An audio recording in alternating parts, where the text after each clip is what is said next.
Welcome to selfdiscoverymedia.com, where the orchard of wisdom shows are at your fingertips. It ignites your soul, your heart, your spirit, your mind, and your body with illumination from people who have made the journey before you. They're here now to help you on your journey, on your path of self-discovery. We are funded by you, the audience, and the people we interview. If you wish to support us, please go to selfdiscoverymedia.com and press on our Fund Action button. Anything is appreciated. We'd like you to sit back and enjoy the shows. Here we go.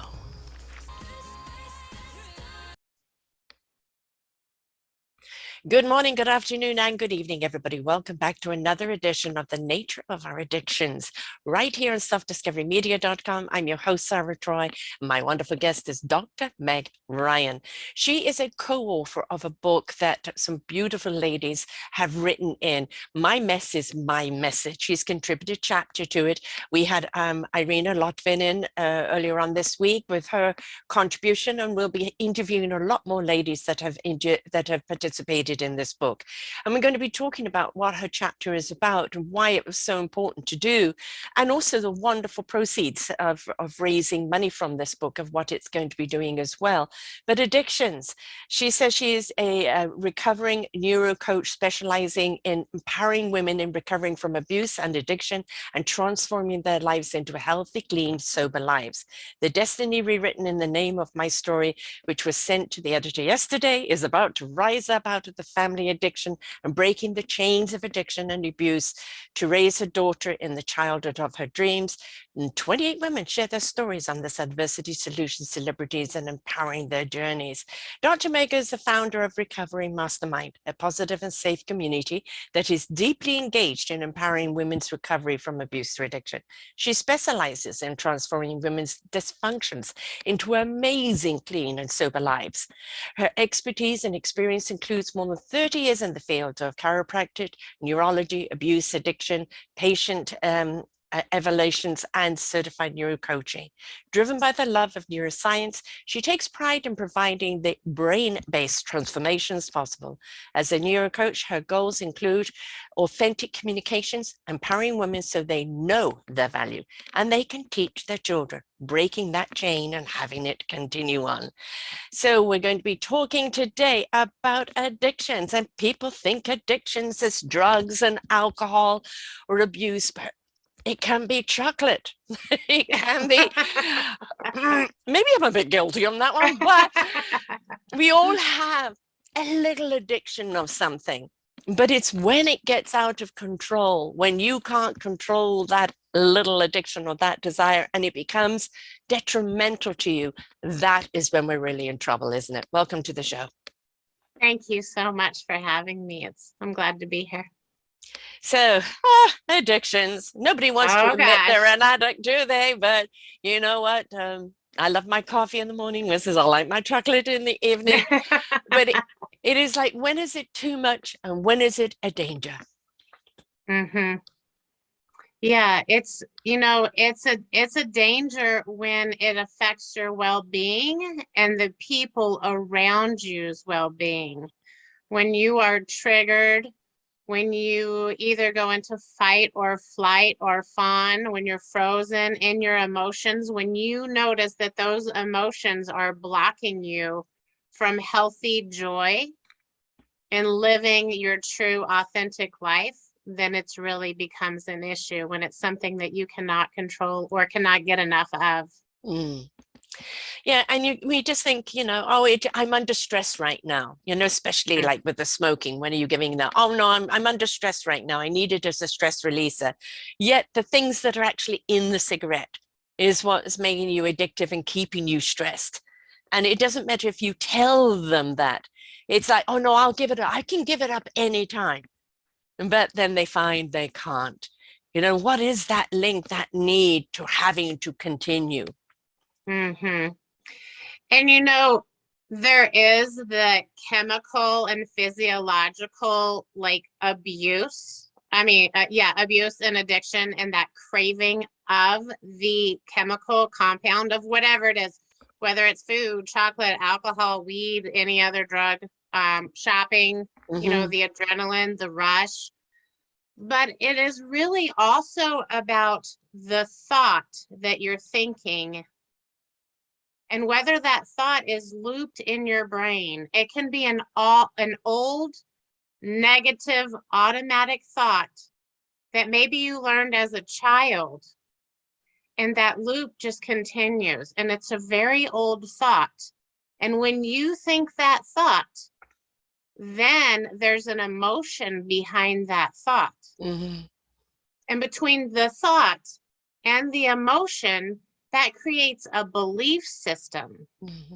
And within that belief system, there's usually the response or the decision to trigger or the reaction to a trigger, because you have this old pattern in your mind and you can't break that loop. You can't break the cycle because you have an old thought that keeps playing and playing and playing in your mind. Old programming, right? Old programming, yes, ma'am. If we've got an old program on our computer that's slowing it down, we get in there and we delete it and we update new programming. But when it comes to ourselves, is that we seem to be incredibly resistant. Is that because we have a fear of judgment or a fear of failure? Or a fear of both. Yes, resistant is a great word, because also, yes, and there is resistance. There is a fear of failure. There's a huge fear of judgment. And our brain's job is to keep us safe and familiar. And so that old programming is really what we're used to. That old program has been with us for so long that it is safe and it is familiar. So to change that program and to go into the land of uncomfortable, that's not safe. That's not comfortable. We're going to go back. We're just going to reverse back because that's where we're used to being. And that's our brain's job, is to keep us safe. The devil we know, right? And, I always say that there's love and there's fear. There isn't love and hate. There's love and fear. Fear is the one that breeds the hate. And the fear is just simply the unknowing. If we don't know, then we're afraid. And so we're afraid of change. Well, I know the devil, right? But I don't know if I change what's out there. And then we get into what if?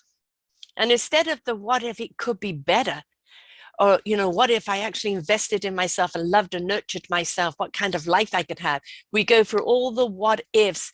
It doesn't work, or this happens, or that happens. We go right down the negative trough, don't we? Yes, often that is exactly what happens. And that's also part of the nervous system. We have the brain is the main computer of our bodies. Yes. It controls everything in our body. A hard drive, So, So when we go into that pattern or that fear, that's fight or flight or freeze. And so that fear is going to invoke one of those three responses. And then we become stuck in our old pattern again. Stuck, frozen, believing something that oftentimes is not quite true. But our brains think that it is. So we continue doing the same thing over and over again. The brain is, and the hard drive is it's the data. Well, the main hard drive is the mechanics of our body, which makes us move, see, walk, and everything else. But we've got the programming side of it. And that programming side is not just your experience this time, it's your family's experience. It's in your DNA, even past life experiences. They've all been accumulated. And until they're bored up, they're clinging on, right? And, you can have it, well, I've deleted it, but no, it's still somewhere on the hard drive. But you got to go deep. Yes. Got to go deep, and you've got to do the work. You've got to dig up those old stories and those old thoughts. Like, what am I thinking in this exact situation? And then you take that thought and you dissect it. And that is also very uncomfortable, but that's where you find the value in your story And from that value from your story, you can bring that forward and actually turn it into an asset if you can get really comfortable with some of those hard thoughts that you're thinking. Yeah. It takes Yes. a lot of courage to go there, to go and dig up those thoughts and to think about it and to really honor what you've been through, what your family's been through, what your past is, and and really get super curious about where did the story come from? What are the thoughts? What are my beliefs? What are the emotions? I mean, emotions are a huge factor in addiction. And a lot of times when people get clean and sober, their chief complaint is their crazy, wild, emotional roller coaster ride. Because when you're using and abusing, whatever it is that you're doing, you're shoving down the emotions. Suppressing so once everything. you get clean and sober, the first thing to come up is those emotions. And that's where I go in with the neuro coaching, and we're talking about those emotions and where did they come from and how can we manage them and how can we learn from them and really bring those to the forefront of our mind and learn how to manage the emotions. Our emotions are an indication of how we feel at the moment. So if we're mad or we're angry, what's making us mad and angry? Is it a past memory? Is it a trigger? Is it something that's happening? And the whole idea about emotions is to indicate where you are. Well, deal with the situation that you're in right now, release and let go, move on. But we become emotional about our emotion. And then, and now we're why am I mad? I'm mad for a reason. And then you become so emotional over being mad that you don't even realize it was just because you stumped your toe 10 minutes ago. Yeah. Right? And you're blaming the table and it's brought everything else up. And this is the control of the emotions are beautiful, folks. Please don't run from them, but also don't magnify them when they don't need to be magnified. Yeah, you can either dramatize them. Soap opera emotions, yes. And we all know people like that, right? Oh, where they just take it and blow it up 10 times. You're like, wow, okay, settle down. And also you can get to a point where those emotions can, not even the emotion, but the situation that you're in, you can realize that situation is actually neutral. And the thoughts that I put on that situation is where my emotions come from. And you can choose to be, it's kind of an easy example, but you can either choose to be positive or you can choose to be negative. And from that one choice, that's going to take you down 2 different paths. Yes. When I was coaching, I used to have people draw up 2 columns, and one of it was, everything that you felt, well, the world was against you, everything you didn't like, all the negatives, and then all the things you were grateful for, all the positives. And of course, they would be smaller than the negatives. But then when I'd say to them, which one are you going to feed? Because whichever one you feed is going to grow. Right? And that is that choice. Now, from there, you've got to be willing to find the courage and the strength to do the work and go through the process to release, change the programming, and take a different direction. But it can't be done for you. There is no downloadable app. No. And you have to find that courage within yourself to say, you know what, I don't like where I am anymore.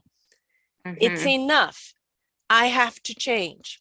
And when you've made that choice that you've got to change your situation, you've already taken a huge step forward. Now you've just got to continue that momentum by reaching out to someone that can help you on that path. Saying yes to yourself is what we like to say. Yeah. I'm saying yes to myself. I'm saying yes to empower myself to do the work and to find out why I'm acting like this, or why I have this addiction, or why I still have these triggers that get me every time. Yeah. And once you master that, that's incredible. Yeah. It just And you takes know, some the time. trigger may still come up at some point, but the thing is, you look at it and you know what it is. Mm-hmm. Oh, yeah, yeah, yeah. I used to know you. No, and I'm sorry. There's no room for you here anymore. You know, it is, Mm-hmm. oh, I'm going back there. No, you're not going back there. It's just something triggered a memory. And with Mm-hmm. that memory came an emotion. But Yes, it is no longer your situation. You're not there. You're not that person. You can that's look at right. it and go, you know what? That used to bother me. Doesn't bother me anymore. Look how far I've come. Isn't that a beautiful awareness to be Yes. able to recognize that what that used to be a trigger, Yeah. and it back in the day you were going to act this way, Yes. but today you have the awareness and you have a new perspective and you have a fresh thought and a fresh emotion, and you've changed. You've Yeah. changed for the better. A lot of people have to have what I call the proverbial cosmic 2x4. You know, literally to be bottomed out, legs Mm-hmm. taken from underneath them. You know, the universe has tapped them on the shoulder and given them so many opportunities to break that pattern, break that cycle. And it's like, yeah, yeah, yeah, yeah, yeah, or la, la, la, la, la, you know, Mm. and just not paying attention to it. And then something happens, illness, divorce, loss of job, pandemic, you Yes. name it. And it's like, okay, well, I'm ash right now. How am I going to rise? Mm-hmm. And that actually, in some ways, is a beautiful gift because there is only one choice. You have to rise up, you have to get up, and you're now forced to take that action. We like it when they take the action before then, but Right. there are so many people, and I'm guilty of that too, of, you know, that cosmic 2x4 flattening you to put you on that redirection. I do think people, though, that do get there do go through it faster, though, because they don't like being down in the ash. They want to rise back up. Yeah, once you get knocked down that far, Mm. it's pretty scary. I've seen it time and time again. A lot of times addicts they say, you have to hit rock bottom, which Yeah, is where you've basically lost everything. You've lost your family, your friends, your home, your car, your job, your yourself. self-esteem. Yeah. Yeah. Hmm. You've just lost everything. And then from there, you begin to rebuild. But it takes some time, it takes effort, resources, asking for help. Yeah. Sometimes it takes a whole team to Yes. get you back up and running. And sometimes it means you have to walk away from family and friends. You have to walk away Absolutely. from people you Hmm. know and go to perfect strangers to help you do this because your family, hello. Are you going to be someone like your mummy? You're going to help people? You are? We have her daughter for the people who are just listening who come to join us. So a future person who's going to heal people. Can I She's do a this, mommy? Yeah, she said, Mommy, I did my homework. Can I get on my iPad? Ah. Cute. Yeah, and that is something that I did too, is once I had my daughter, I realized that I wanted a whole new world. Mhm. And the only way I could do that was to literally move about 10 hours away from my family. Some of them are still in very active addiction, Mhm. and I didn't want my daughter around Yeah. that. Yeah. So I moved 10 hours away and completely changed everybody, Mhm. everything, started completely over. And I mean, I've built this amazing brand new life. Was I scared in the beginning? Mhm. Absolutely. I knew nobody in the state of Washington. Nobody. But I knew that I wanted something different for my daughter. I knew that she deserved better. I knew that I wanted better, and I knew that I could do it. I was absolutely determined, and I think that's what it takes. Is it does take some determination Yeah, to there's a change your stars, to change your yeah, DNA, to yeah. change the um Perpetual cycle. to change the cycle, to Yeah. change your thought patterns, to Mm. be the best person that you can be. You can't be around people in active addiction, I don't think No, easily and become clean and sober and have this amazing, beautiful life. no, you Those can't. people continue to trigger you. Yeah, and until they decide to change the path, all Yeah. they're going to do is want you to be in their world. Your world Mm-hmm. is too foreign to them for them to come into your world, right? So, Mm-hmm. it's always going to be a pull back rather than a push forward. I remember having somebody many years ago who's she basically kind of comes from hillbilly land, and the entire family were alcoholic. And at 15, she had a choice to take this drink, and she looked around at her family. Thought, no, I know everybody here is an addict, they're alcoholics. If I take this, this is the path I'm going to end up on. And she put that drink down and never touched alcohol. And she That is managed beautiful. it. And to this day, of course, she's helps people in grief and loss and everything else became her path. But she actually got her father clean for a number of years. But unfortunately, he went back and she lost 15 members of her family to alcoholism because they just could not break that cycle. But she did. And that's the thing, all it needs is that one choice and then a commitment to that choice, isn't it? Yes. Yep. It takes commitment. And wow, I'm so proud of her. I don't even know her. That's Tracy beautiful McGee. story. Tracy McGee, I'm gonna come and find you. Yeah, it is. It's about what do you want? Because you can have anything you want. Yes. You can have anything that you want. If you choose the thoughts that gets you closer to your goal. One day, it's one day at a time, one thought at a time. It's catching those old thoughts and rewiring them to the new thought that you want. And you're still going to hear them now and again. Absolutely. I still now and again hear that old talk, and I go, "Oh, really? You again?" I'm not listening. I'm not listening. Yeah, I just had kind of an old negative thought come up just a couple of days ago, and I was like, oh, I haven't heard from you in a while. And I recognize you and I remember you and I see you and I hear you. But my focus is over here now. Yeah. Thank you for showing up. Yeah. I'm going to go over here. This is my path. This is my path. This is my path. Yeah. And you just keep redirecting your focus. I do my own shows every week, Sara's View of Life, and I did one a little while ago called Milestones, Pills of Wisdom, Milestones. And it's good for us to look at our milestones, how far we've come. When we look back and we think, oh God, it's so hard. I don't feel I'm getting anywhere. And then you look back to where you were and you go, oh my God, I've actually come quite far. Yeah. I've actually done quite some amazing things. And all right, I might have slowed down right now, and that's okay.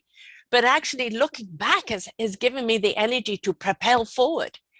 Right. And it's sometimes just looking back. I had an incident with my ex a little while ago when we were all celebrating our grandson's birthday, and he had one of those little explosions that he used to have. And it didn't touch me. Where in the past, immediately would put me into a state of panic. Mind, it has been 21 years, so I would hope it wouldn't have run by now. But it is like, thank God I'm not there anymore. But at one point, I was like, maybe this is just my lot in life. Maybe this is all I deserve. And how can I leave? Who would want me? Because they've already told you you're nothing. And you have to at some point and go, how long? Why am I buying their dialogue? Why am I believing it? Where is this coming from? And if I'm so worthless, why did they fall in love with me in the first place? Right? So we have to be willing to turn around and ask us those questions, because we've pulled the veil over our own eyes, haven't we? Absolutely. Yes. And it really is. I have two points. One is about your milestones. And once you realize how far you've come, that is cause for a very healthy celebration. To celebrate yourself, to say, look what I have done, to celebrate yourself, to to know your value, to pull the value out of that old story and say, look at me now. Look what I have done. Yes. I have done that. I can brag about myself to myself because I'm proud of myself. Yeah. I have come such a long way, and I'm worthy of praise, and I'm worthy of being loved. Yes. Whether they love me or not, that's their viewpoint. That's their problem. And what is your viewpoint of yourself? Yeah. And what does your self-care look like? And what are you saying to yourself? Yeah. Oh, that's the worst. We say horrible things to ourselves. Forget about anybody else persecuting us. We can do a very good job ourselves. Yeah. Yeah. So it's really about self-care and minding your thoughts, watching what you say to yourself. Yes. You know, one thing I've noticed with a few people who I've interviewed have been addicted. They said that they chose to take a different path, but then the addiction just transferred into success or into proving themselves or into everything else. And then another show on prioritizing, you know, and that, you set a goal for yourself, or you set a place that you want to be, but you don't burn yourself out in getting there or miss all the other signs of where you're really meant to be along the way, because you've got to reach that goal and show them, right? It's prioritize and be willing to take the journey and immerse in the journey. And if the journey has you stop for a moment, it's to smell the roses or to just reflect and review, because maybe you'll take a different path. So we may look at some people and think, oh, they're no longer this addict, but now they've become addicted to kind of proving they can be something. And it's just a change of addiction, isn't it? And we always say, you've got to slow down to speed up. You've got to sit and be with yourself and take good care of yourself. Take a 20-minute nap, journal for an hour, meditate, go for a walk in nature. And like you say, reflect on what's possible and where you've been and where you want to go and what's your heart's desire.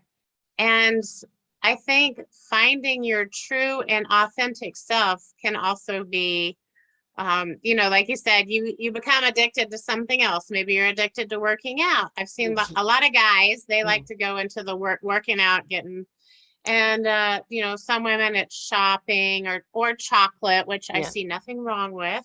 Dark, healthy chocolate. Dark chocolate, right? Yes. But there are different addictions that do come with it. And I also think that as you're thinking about different things, you can find a balance and start noticing those thoughts and where you're repeating something over and over again. And once you become aware, you can be like, oh, I really need to stop eating dark chocolate every day for 30 days. Or we quit sugar, you know, for, I think it's been about 60 days this time. But at Christmas time, we were all in on the sugar train, you know. So I think that you can monitor yourself in different ways and enjoy something for a little while, and then realize that, oh, hey, that's become a bit little too excessive. Yeah. Mm-hmm. But you know, also the thing about like sugar and a few other things, you may binge on it and then you go off it, and then when sugar is reintroduced, it's too sweet.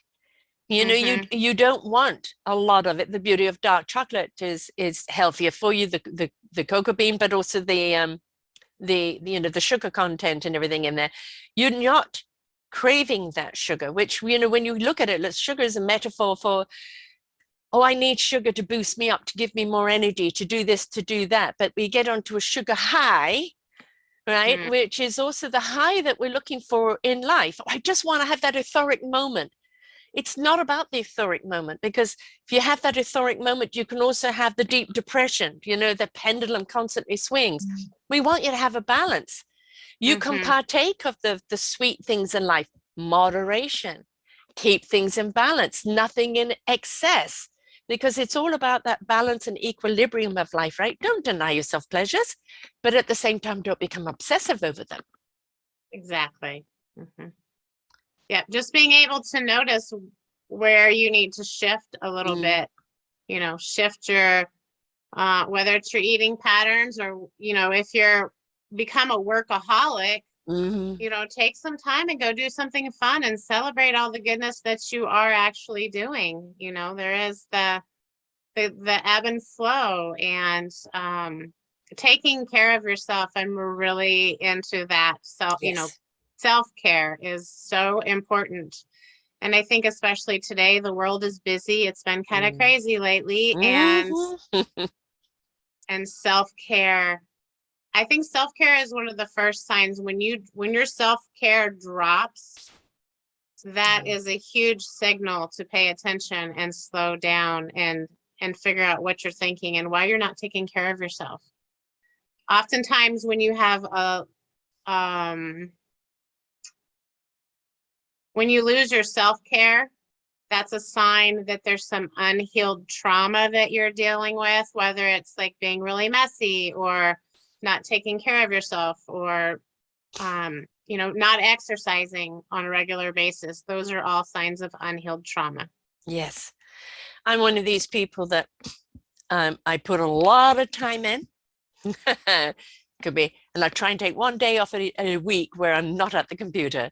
Otherwise, it's a good 6 days of the week. But then I will go and take a week off and go be with my grandson or go and be with my other kids, and you know, then that's it. That's focuses on them.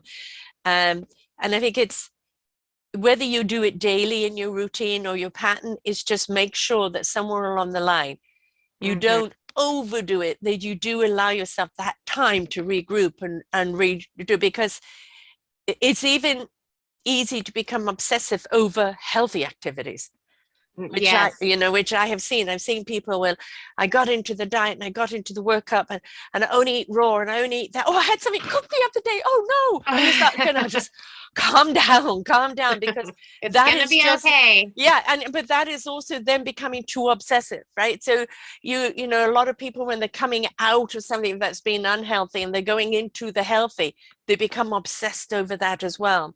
Really, what we're wanting to take out of their addictive world is obsession, because that obsession is what keeps driving you forward to do something that can be detrimental to you.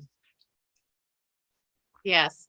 And I really think that the words that are coming up for me is like being gentle with yourself as you notice some of the obsessions that are playing in your life, is as you start to work on them and as you take a deep dive, acknowledge your strengths and your knowledge and your thoughts, and be gentle and be kind to yourself. Yes. Because you deserve that. You've been through a lot, especially if you came from an addicted family or an addictive place.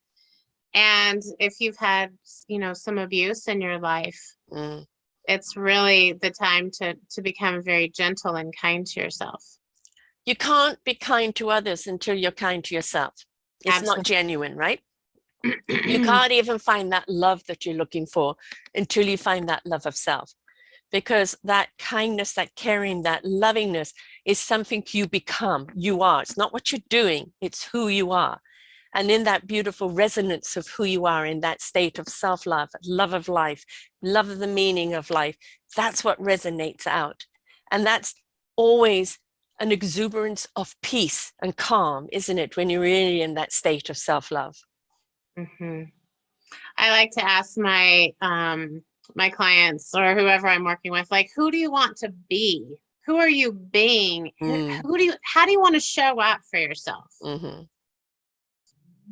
Like I always say, I want to show up calm and dynamic. Yeah. You know, I want to show up as a kind person. I want to be. But when we say calm and dynamic, doesn't always go, people won't always see that as something you could be together. But if you're dynamic, you're made to be dynamic. How can you be calm? But when you are calm, your dynamics can really come through, isn't it? Yeah, Well, sorry, I had to hit on that one.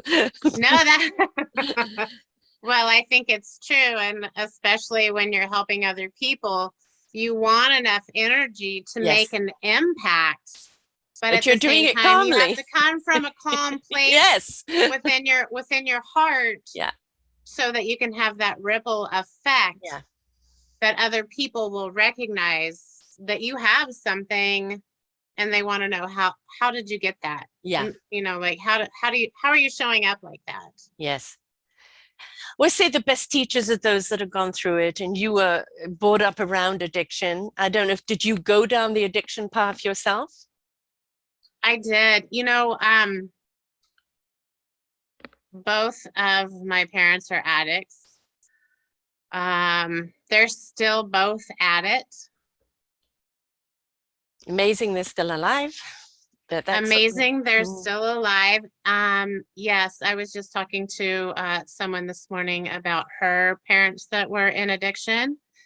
Her father died at 67, and you know, it ended up in an overdose type of situation, and that's always been in the back of my mind, but they're still alive and kicking, and they are still in like this incredible active addiction and undenial. and denial. And What was it about you saying, I don't want to do this anymore? I don't want to be a part of this. um in my childhood there was a lot of abuse, Mm, and that's part of what my story is you know, I never told my story before because it was a family secret, mm, and we weren't to talk about it.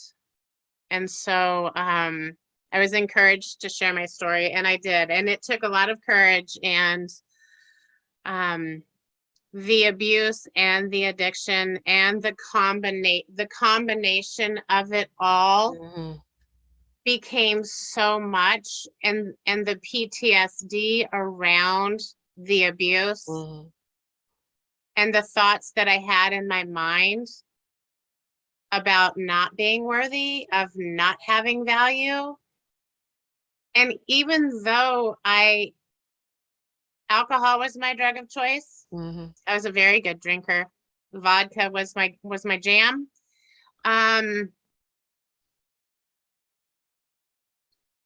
you know, I wasn't always my best self as mm, drinking. You know, there were days that it was pretty ugly, mm, really ugly. And which in fact just perpetuated my PTSD. yeah. And a lot of people thought I looked really successful on the outside, but the thoughts in my mind Mm, were awful yeah. because I didn't have any value from the abuse that I had as a child. I was deeply wounded. Yes. My heart was wounded, and I carried that for years and years, and I wanted out. I was tired. I was exhausted. I was tired of being hurt, and I was Yeah. tired of not understanding why I couldn't let it go, Mm, why I couldn't get out from underneath of it. I've had all this education. I've studied everything from energy medicine and all the religions and shamanism and light working and neurology and you name it, NLP and just lots of things. But yet I still was carrying this trauma. it's hard And to heal yourself. yeah. You know, when you start healing yourself is when you ask someone else for help. hmm And I do want to say that I think that everything that I've studied and all of the work, all of every modality, it did incrementally Yeah. step me up a level, step me up a level, step Yeah. me up a level. And so I don't want to dismiss the amazing qualities that some of those modalities have and how they did help me. Um, and I think But that if you're saturated with pain and anguish, how can the wisdom get in? Mm-hmm. You know, you have to purge that pain. You have to release it. You have to let go of it so that all of those modalities truth can now really come in and really Mm-hmm. show you what they mean, right? I mean, a lot of people, like, they will take vitamins, you know, well, why aren't the vitamins working? Well, because there's too much other toxicity in your body that they can't work through. You have to release the toxicity. You have to purge that. And until you do that, nothing else really can get through. And there is no way out of it, right? You have to release it.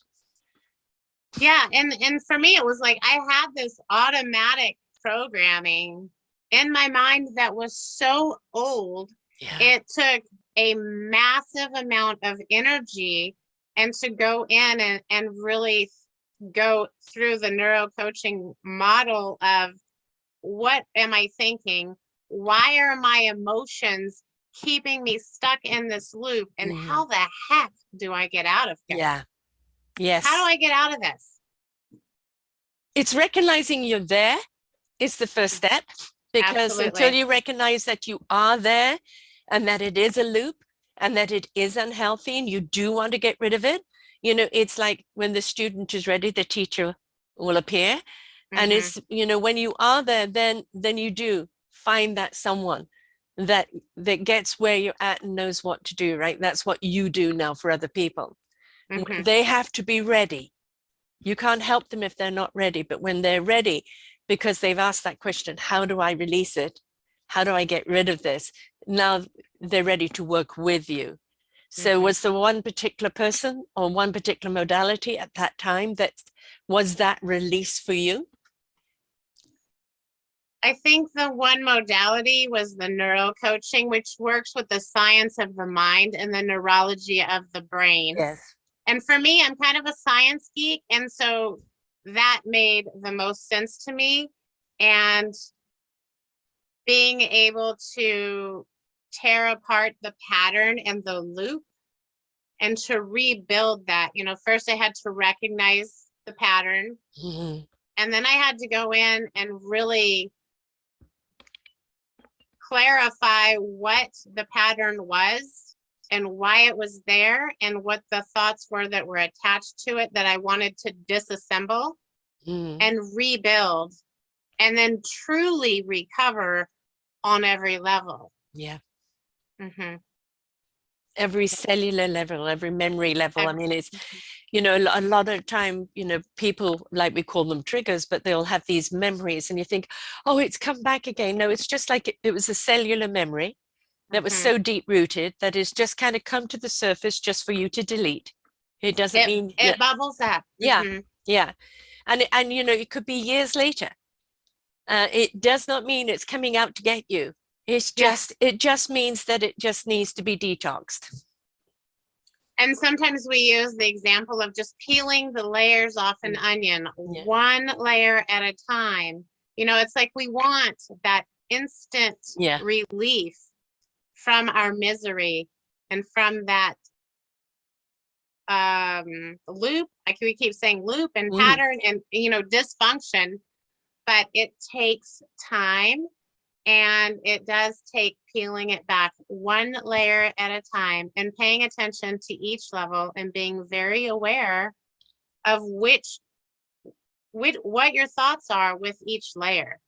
Yes. Because often they're very deep, especially if you grew up in in a household with abuse and addiction, or usually if you have one, you have the other. So Mm. um Mm. yeah. So then Yeah. by the time you get to adulthood, you've had years and layers of different thoughts and perspectives and loops that are inside your mind.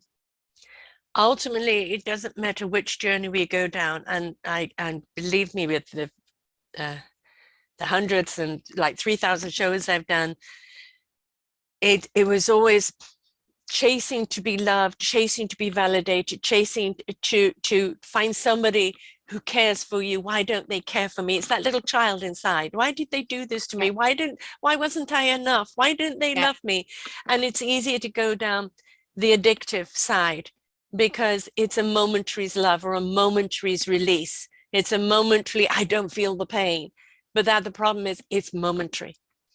And you have to keep repeating the addiction to get those momentary moments that aren't going to sustain. And they're not rooted. They can't grow because they're just a band-aid. And you really need to get to the disease, which is, yes, you were an abused child. It happened to you. It happened for you. And it is now you, who you are today, and your strength and your courage and your abilities was your choice. Was your choice to be this person, to love your child inside, to love yourself, and to forgive. Because whatever our parents do to us, it's either being done to them or it's a pattern they've never broken. They're still caught up in it and inflicting it on you, but you're never going to do it to your daughter because you broke the cycle. Right. Well, and you know, I think a lot of people have heard that saying, hurt people hurt people. And, you know, I think it's kind of interesting because we were talking about family secrets earlier. I think about my parents a lot just because that's where I'm at, you know, but I don't know very much about either one of my parents' childhood. They've never really shared that with me very much. But I know from what they did to me and the way that they treated me, normal, healthy people do not do that. They do not do those things to their children unless they learned it from someone else. So hurt people have been hurt, so they learned it from their abuser, and then they take that because they think maybe that's all they've ever known, or that was their experience, and then they transfer it on to someone else. So transform people. So from my journey, I've had this huge transformation, which I'm eternally grateful for, and I would do it 1,000 times again. But now that I'm here, I want to help other women who are ready to transform and change and show future generations what it's like to be healthy. You know, to put the brush in their canvas and say, paint your own picture. You don't have to be a past canvas. That's right. Right. And that's the thing. We have the power. We don't always have the power to what happens to us, but we do have the power as what to do with it. We do have free will. We do have choice to react or not react, or to take that self-discovery of who we really are, because every single one of us here is here for a reason, is here with a meaningful purpose, is here to be of service to one another. And our journey of struggle to get there just has become the insight and the tools and the wisdom we needed to help other people on their journey. Absolutely. And healing is absolutely possible. It really is. It is so possible. If you want to change your stars, you absolutely can. Absolutely can. And it comes down to choice. You know, it is a choice. And it can be difficult, yes, but my God, is it worth it? You know, as we're talking about the milestones, you know, it's like, you know, am I getting better? Look back a month ago, 6 months ago, a year ago, 10 years ago. Are you there? No, I'm not. Well, that means you've moved forward. Have you got more moving forward to do? Yeah, but you know you can move forward even faster now because you know how to do it. You know why you're doing it, and you know you want to do it. So every time it gets easier and easier and easier until you won't be anything else. Those layers. But you know, that is part of life. You know, we learn as a baby to sit up and then crawl and then toddle and then, you know, run after. We are, everything about our lives is a process of growth. We are not meant to get stuck in a trauma. We're not meant to get stuck in a bad memory. We're not meant to get stuck in an old program. And if they're not serving us, they're holding us back from our meaningful purpose, from our service to humanity. And we have to do the work necessary, not only to release ourselves, but to release the reason why we're here and to be that inspiration and illumination for others. So, as I say, the best teachers are those that have gone through it. And that's, you know what people are going through. You know how they're struggling. You know, and there's the good days and the bad days, but your belief in them is what will carry them through. Mm-hmm. Yeah, it's just so interesting. It's so interesting to work with the women who I can see their potential. Mm-hmm.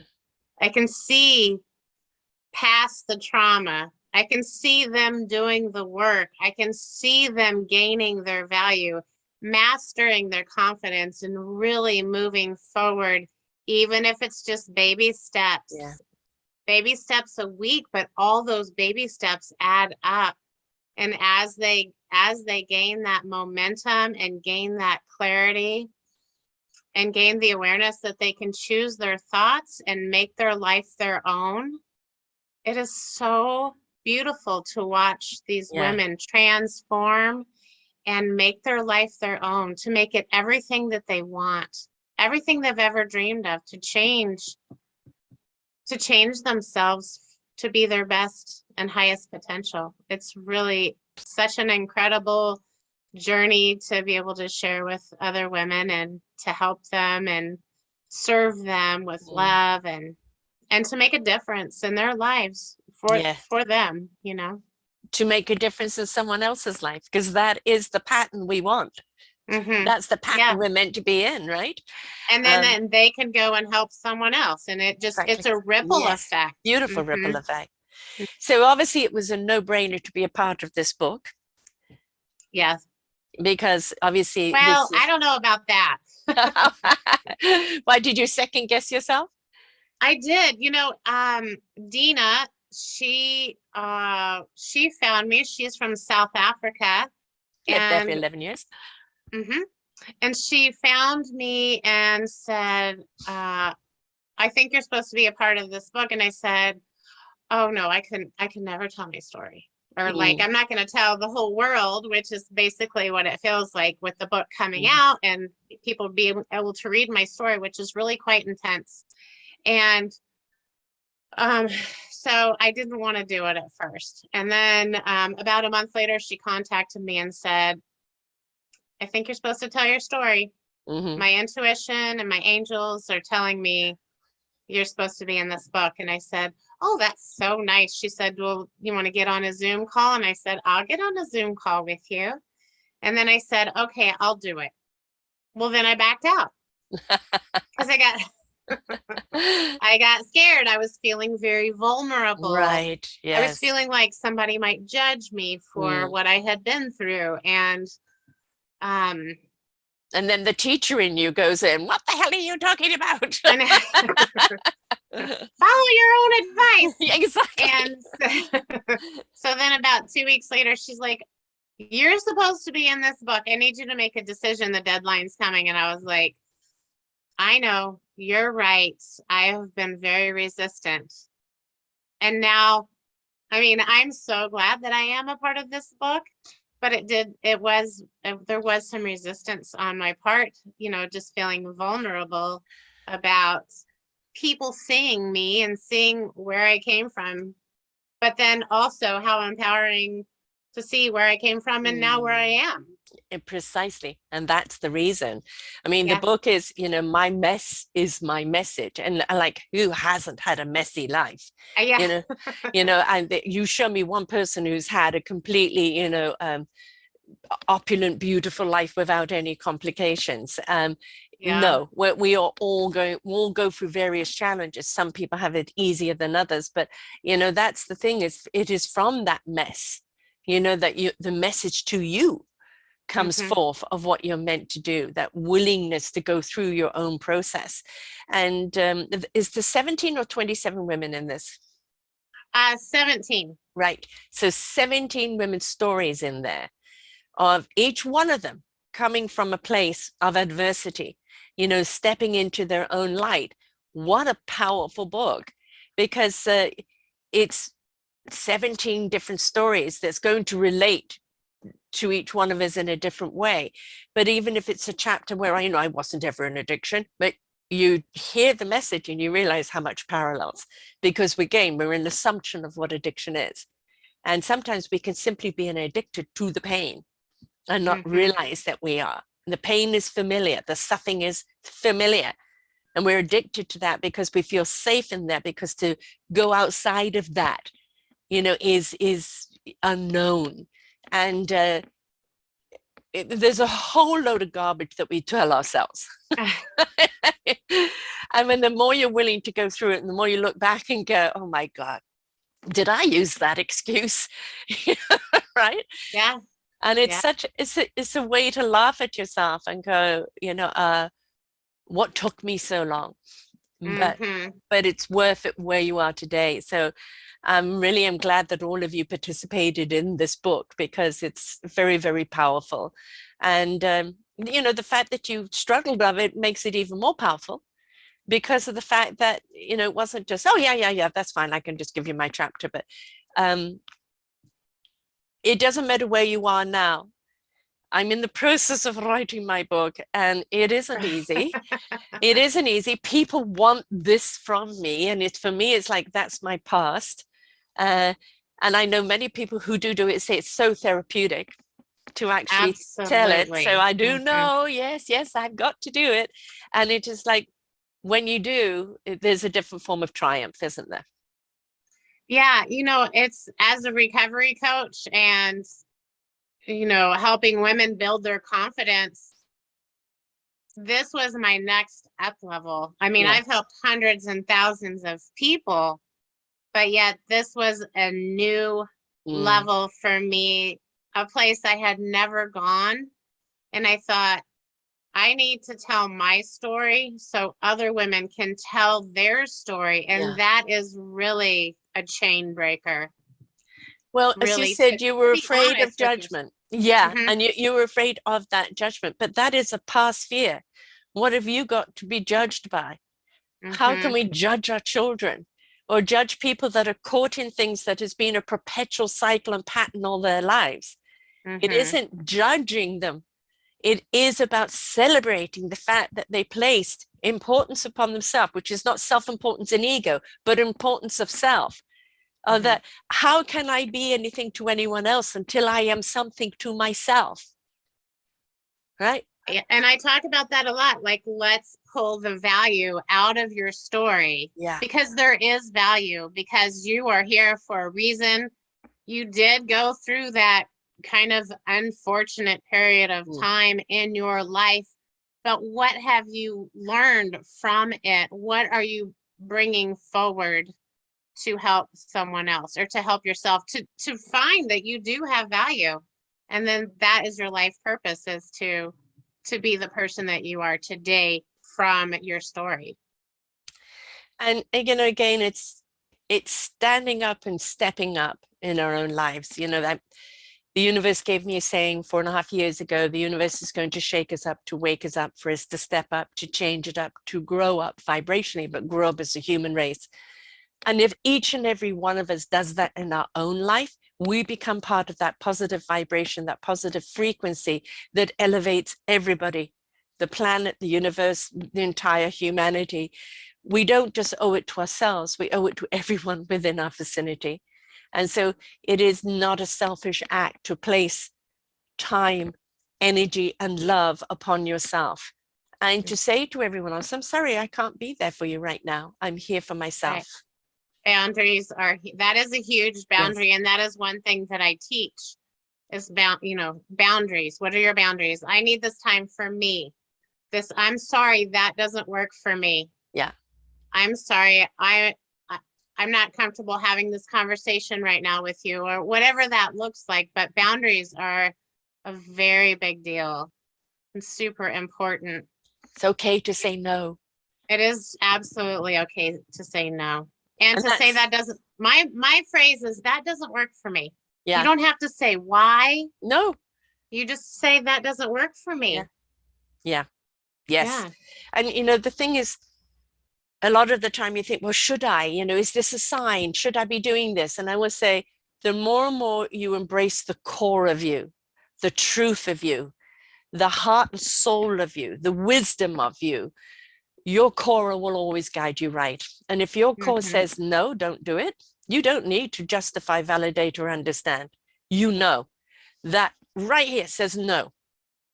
Right? Trust your intuition and your guts. And you just trust it and you don't need to explain it. Mm-hmm. Right? If it Right. goes, okay, investigate this. The enthusiasm is there. It may be yes to that, or it may be just yes, that it's pivoting you somewhere else. Please be adventurous. Please be wondrous. But if the core of you does say no, or does say yes, pay attention to it. That's where the inner wisdom lies. So what program? Yeah. Oh, no, I wanted to say also one thing that came about from writing this chapter in this book was a huge healing between my sisters and I. Nice. Nice. And in the beginning, I was not going to tell them that I wrote this. And at one point, I realized that me keeping this book a secret from them was part of the old pattern. Yeah. Of the family secret, of the family abuse, of the family addiction. And so I was able to speak with them and say, this isn't just my story. This is your story too, because we all went through it. Mm-hmm. And I read the story and said, I want this to be the most honest conversation that we've ever had. And if you want to get mad at me, if you want to cry, if you want me to take a line out of the book, if you disagree with something that I've said in this story, I want you to tell me. Mm-hmm. And I read the story to them, each one of them separately. And there was a lot of tears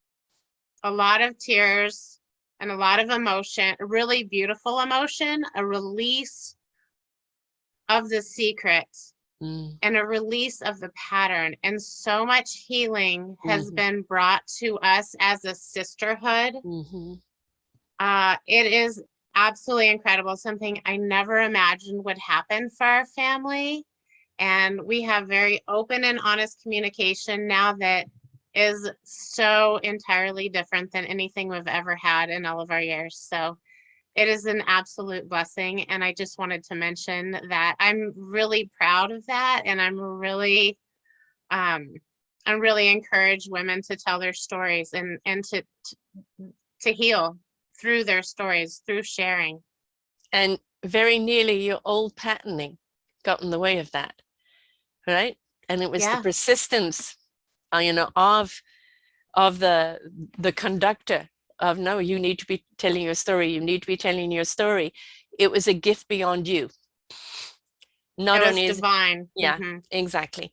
So, and there'll be so many people who will read it that it will be their story too. And the whole thing is to know it doesn't matter how far we think we've come. There's always more healing to be done. Yeah. And there's always more self-love to be done. And never ever be ashamed. There should be no shame and no blame, no judgment. We love to do that as human beings. And just take it with the whole Will Smith thing, the Torah and quarter, and the whole thing like that, is that let us try and understand why we do the things we do. He himself knows that it was so utterly against who he is and anything he's done. What was it in that moment? And we all get those moments. We all do. And all we can do is either apologize or understand why we did it, because what was it in that moment? And let us try forgiving each other, and most certainly forgiving ourselves, because the actions that we take in the now is based on the information or the programming that we are in the now.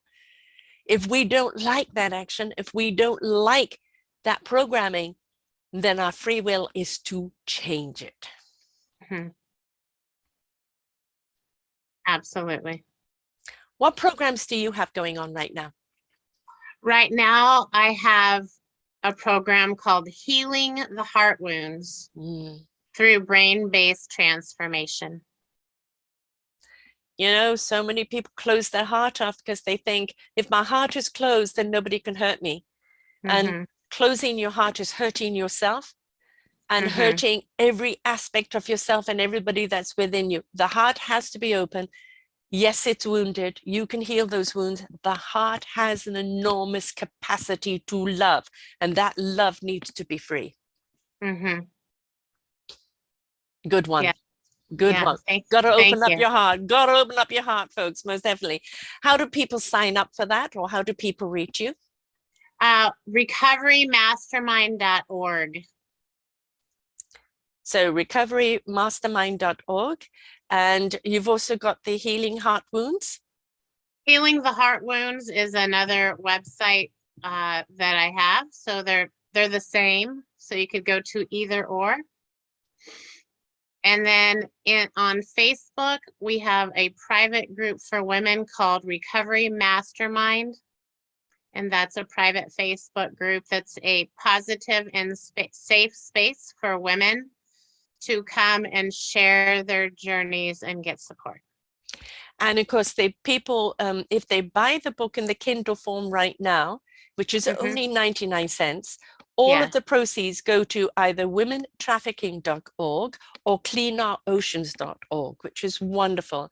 And, you know, people think, well, how does 99 cents, you know, divided between that make a difference? Well, if you sell millions of books, look at how much money goes to each one of those organizations, and that's through the Kindle. But you also can buy the book and the book cover as well, and that is from it's available April 1st. The link is right here, folks, and it's on selfdiscoverymedia.com. All they have to do is put in your name, and then it will show up with the link on there as well. And that means Magnet Ryan. And you just have to put in the link there, and you'll find the link to the book there. This is something that you can buy for many of your friends, for your families. It should be a book club thing. It should be a podcast book thing where you read it, or you even take a chapter a week in the book, and then everybody read what they learned from it, share, let open up those old wounds, or share the healing of those wounds, and look at it as a wonderful form of therapy and support for one another. You know, you could read it on your own, yes, but reading it and then sharing what you've learned from it is so much more impactful. So I encourage a book club with this book, as well as sharing the podcast that we've talked about with each of the persons. I'll be interviewing a lot of the ladies from this book here. And we have two for you this week, Irina Lotvin and also Meg Ryan. And so, you know, their stories count because they're our stories, and their triumphs can be our triumphs. And it is up to us to make this world a better place. And that means making our lives better and stepping into our own beautiful abundance, our own beautiful flawsomeness, because every single one of us has flaws, and we can be awesome. We can be awesome despite those flaws. So let us embrace ourselves. So your site again, one more time, love? Recovermastermind.org. Excellent. Thank you so much for sharing here today, Meg.